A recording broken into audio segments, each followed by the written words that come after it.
Hi guys, so I've been asked by a few people now for updates on the Lexus build and what's actually going on with it. With the shell, there isn't that much that I've done with it since the last time you saw.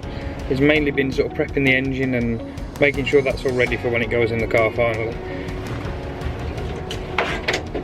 There goes the cover.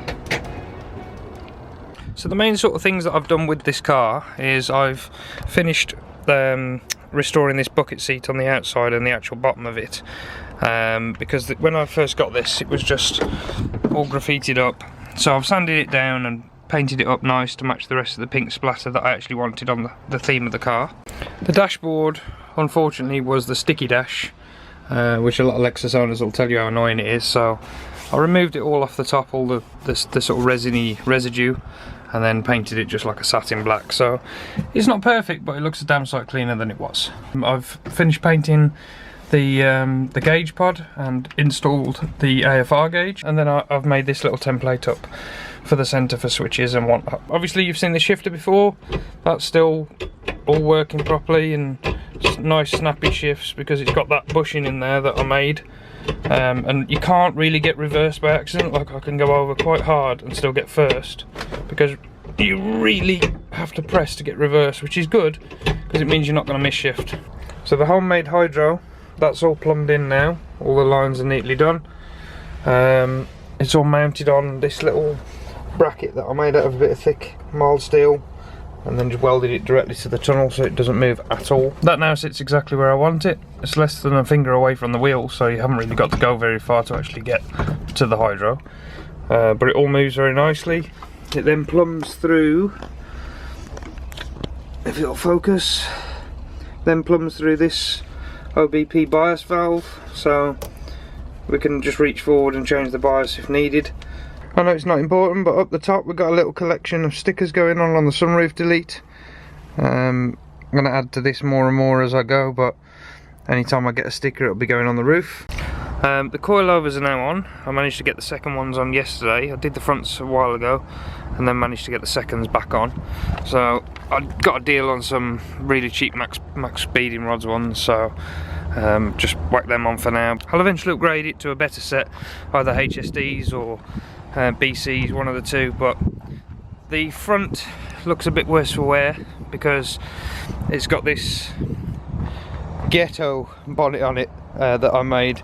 So I sent a design to a friend of mine who water jet cut it out of aluminium for me, and then I just cut away the steel bonnet and then riveted this down and then ran out of rivets, hence why it's not down in places. But once it's down and it's smoothed in, it shouldn't look too bad. It's got risers on the back so that it lifts and lets a bit more airflow through, and the cutout for the safety's there, so you just pull that when you, like, obviously if there's an emergency, but that's on a proper bracket that I made. You won't have seen this before, but this is a headlight intake that I made by cutting straight through the whole intake, then making a reducer so that can sit inside and then connect directly to the intake.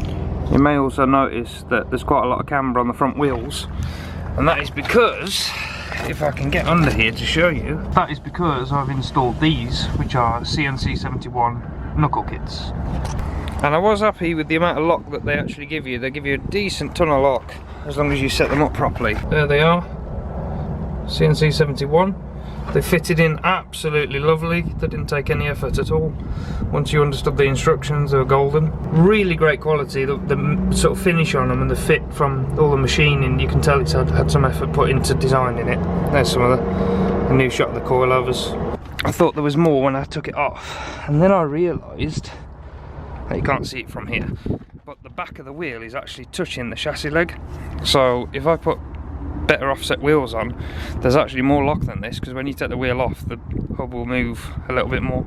So I want to be able to use all of it. Under the bonnet, still missing a lot. I've been carrying on with the loom because the ECU has been relocated to the inside of the car, so that space will be empty. I've done some fancy brake pipes because I like the way they look, and it will take some tension off the actual pipe work if it moves around.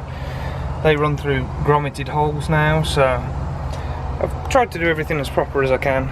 There's the front coilovers. They are adjustable, but obviously they're cheap, but they'll do for now. And and then obviously the box down there. But obviously that's all irrelevant, because that's missing. So talking about that thing that's missing, there it is. Bottom end is now basically completely ready. All it needs is a head putting on. It's got ARP studs all fitted in there.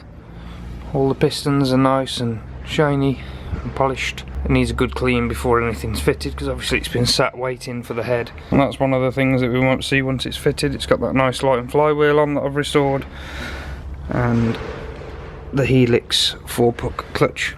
I'm just waiting on a cylinder head, because the one that I had a load of problems and it just isn't worth restoring it. So once I've got the head, I can bolt that together, get it in the car, and then we can finally see if this thing actually runs. But yeah, the car is coming along, and I will start posting more regularly as more things start taking shape. It's just literally a lack of content, a lack of time and effort to film the videos and work on the car that's caused me to just not make anything. It's really heartwarming to hear that you guys are still interested in the project and want to see how it progresses, and I'll keep making videos for you. So on that note, take care.